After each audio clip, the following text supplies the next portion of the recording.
हर हर महादेव, जय श्री कृष्ण। दर्शकों, आप सभी से पहले तो मैं माफी मांगना चाहता हूं कि पिछले कुछ समय से मैं आप लोगों के सामने रेगुलर वीडियो नहीं लेकर आ पा रहा, कुछ पर्सनल प्रॉब्लम्स की वजह से। और जैसा कि मैं आपसे चाहता हूं कि आप मुझे माफ भी कर दें, और मैं सीधा अब मेन बात पे आता हूं। ये वीडियो में जो जानकारी देने आया हूं वो आप सभी बताइएगा जरूर कि क्या मैं सही हूं या नहीं। कमेंट जरूर कीजिएगा कि मेरी बातों में सच्चाई है या नहीं, या जो मैं आपसे पूछ रहा हूं, बता रहा हूं, क्या आप उससे इत्तेफाक रखते हैं या नहीं रखते हैं। दर्शकों, सबसे पहले तो आप सभी जानते हैं, हमारे बड़े बुजुर्ग, हमारे पूर्वज जो भी थे, वो सबसे पहले उठकर भगवान का नाम लेते थे। आपने देखा होगा कई ऐसे परिवार हैं या कई ऐसे लोग हैं, आपके और हमारे घर में भी है, जब वो जमीन पर पैर रखते हैं, और मैं कहूंगा बुजुर्ग ही नहीं, आज भी कई ऐसे युवा भी हैं, कई सारे हैं जो जैसी पैर रखते हैं तो धरती माता को भी नमस्कार करते हैं, प्रणाम करते हैं। ठीक है। और आपको मैं पहले ही बता दूं कि जात पात वाली बात तो खैर मैं नहीं करूंगा, लेकिन आज जो माहौल है ना, उस माहौल को देखते हुए ही मैंने ये वीडियो आप लोगों के लिए बनाई है, ताकि आपकी मैं राय जान सकूं कि क्या सच में पब्लिक अब नास्तिक हो चुकी है। क्या भगवान उनके लिए अब कोई मायने नहीं रखते। हमारे जो बड़े बुजुर्ग थे, उनके पास पैसा था नहीं था, उनके पास कोई सुख सुविधा थी या नहीं थी, लेकिन फिर भी वो कुछ नहीं तो एक लोटा जल महादेव को चढ़ाकर ओम नमः शिवाय का मंत्र का जाप कर कर खुश हो जाते थे और अपने काम काज पर निकल जाते थे। कभी नहीं सोचते थे कि भगवान हमें क्या देगा या नहीं देगा। समझ गए आप। और आज का जो युवा है, वो भगवान के अस्तित्व को ही नकारता है। वो कहता है कि मेरी कोई आस्था है ही नहीं, भगवान ने क्या दिया है, भगवान कर ही क्या रहा है।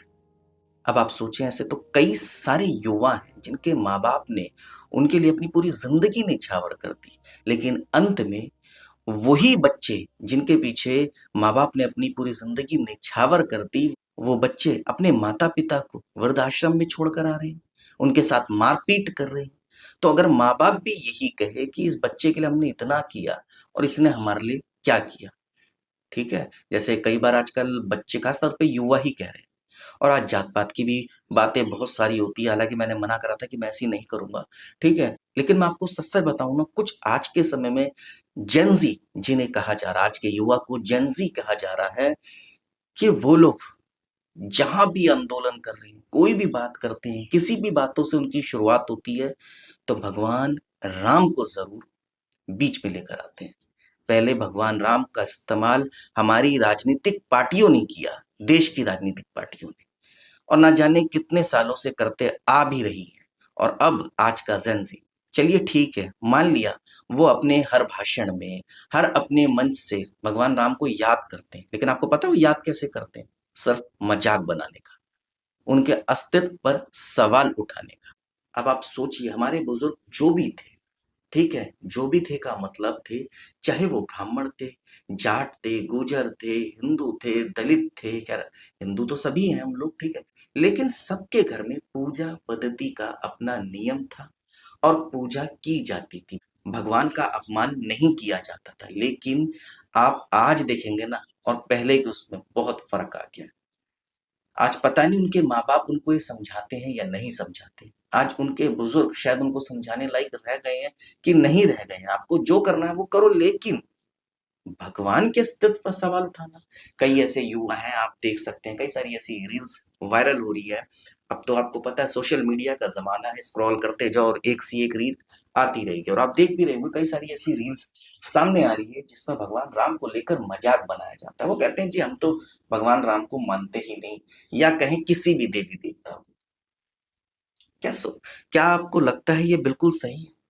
आप जो कर रहे हैं, जैसा कर रहे हैं, अपने लिए कर रहे हैं, ठीक कर रहे हैं अपने हिसाब से, लेकिन हर चीज में भगवानों को लाना, ये कहाँ तक ठीक है?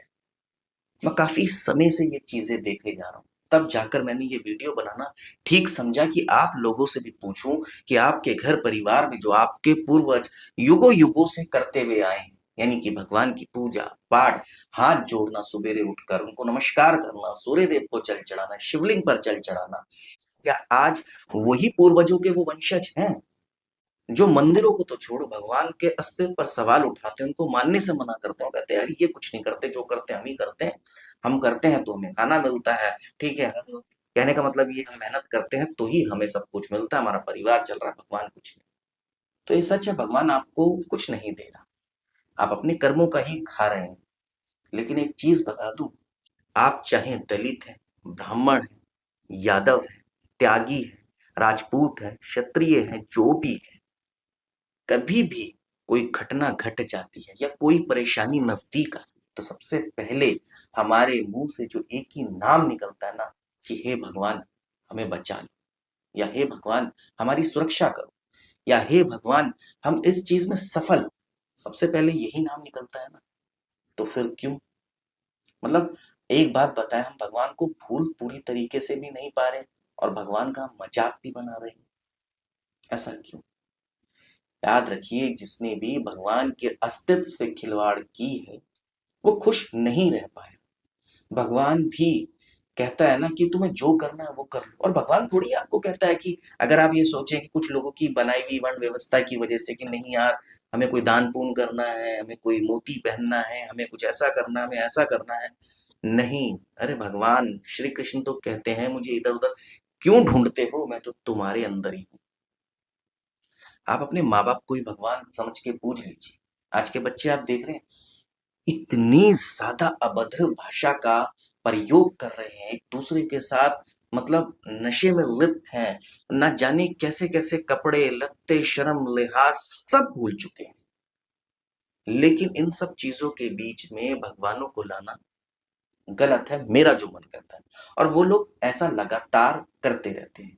मैं आपको बता दूं, हमारे चैनल के माध्यम से कई ऐसे विद्वान भी आए जिन्होंने पूजा पाठ उपाय तंत्र सभी चीज आप तक पहुंचाई, सभी चीजों की सलाह आपको दी, आपको बताई, ठीक है। किसी ने कोई गलत कार्य नहीं बताया, इसलिए मैं जानता हूं कि मेरे ज्यादातर जो दर्शक हैं, इस चैनल के जो ज्यादातर दर्शक हैं वो धार्मिक है, और मैं उन्हीं से सवाल करना चाहता हूं कि जो युगों युगों से हमारे घर परिवार में पूजा पाठ चलती आ रही है, आज जो हमारे बच्चे इन सब चीजों को अनदेखा कर रहे हैं, क्या उनके लिए सही। भविष्य में न जाने क्या है क्या नहीं, किसको क्या पता। आज आप देखें, हमारे भारत में बहुत सारी चीजें हो सकती थी, जैसे अभी असम में बाढ़ आई है, क्योंकि इससे कोई ना कोई कमेंट ऐसा कर देगा, लेकिन इससे भी ज्यादा खतरनाक खतरनाक चीजें बाहर के देशों में। लेकिन हमारे देशों में लोग फिर भी कहीं ना कहीं किसी भी जाति किसी भी धर्म से आते हैं वो सुरक्षित है। बाहर के देशों में न जाने कैसे कैसे तूफान आते हैं, कैसी कैसी सुनामी आती है, लेकिन हमारे देश हमारी पूजा पाठ इन सब चीज की वजह से कहीं ना कहीं सुरक्षित है। आज अगर आप मुस्लिम भाइयों को ले लो तो पांचों टाइम के नमाजी हैं, वो नमाज पढ़ते हैं, सबके लिए भला हो, सबके साथ अच्छा हो, उस देश के साथ अच्छा हो, उसकी वो दुआ करते हैं, पर नमाज तो पढ़ते हैं ना। अगर मुस्लिम लोग भी ये सोचे रहे हमें कुछ नहीं करना, नमाज नमाज ठीक है, हमारे पूर्वज थे तो थे, लेकिन आज भी कई सारे ऐसे मुस्लिम युवक हैं, मैं ये नहीं कहूंगा धर्म गुरु, युवक हैं, वो भी पांचों टाइम के नमाजी हैं। और कई ऐसे युवक हैं शुक्रवार वो भूलते नहीं है। अब बात ईसाई भाइयों की आती है, वो भी हर संडे चर्च जाते हैं, वो भी अपना नियम कानून से अपने भगवान को प्रभु यीशु को पूछते हैं। सिख धर्म में जाएं तो गुरु जी की सेवा जानते ही हैं, बच्चे से लेके बूढ़ा तक, बूढ़े से लेके बच्चा तक सभी। सिर्फ हमारे हिंदू धर्म में ही क्या हो गया, जो हम अपने देवी देवताओं का मजाक लगातार बनाते जा रहे हैं, क्या हो गया ऐसा। आप में से कोई विद्वान, कोई धार्मिक हो, कोई भगवान में आस्था रखता हो तो कमेंट करके बताएं कि क्या हो गया आज की पीढ़ी को, जो इतनी नास्तिक हो चुकी है, जिन्हें भगवान पर विश्वास नहीं है, जो भगवान के नाम का मजाक बनाते हैं, और ज्यादातर हम लोगों के जो आराध्य हैं भगवान श्री राम मर्यादा पुरुषोत्तम जिन्हें कहा जाता है, उनका तो कुछ ज्यादा ही मजाक बनाया जा रहा है। आप कमेंट करके बताएं कि ऐसा क्यों हो रहा है, किस लिए लोग कर रहे हैं, और अगर ऐसा ही होता रहा इस युवा पीढ़ी के लिए तो उनके भविष्य का क्या होगा। कमेंट जरूर कीजिए। अगर आपको हमारी ये वीडियो पसंद आई तो लाइक शेयर और चैनल को सब्सक्राइब जरूर कीजिए। तब तक के लिए अलविदा चाहता हूँ। हर हर महादेव। जय श्री कृष्ण।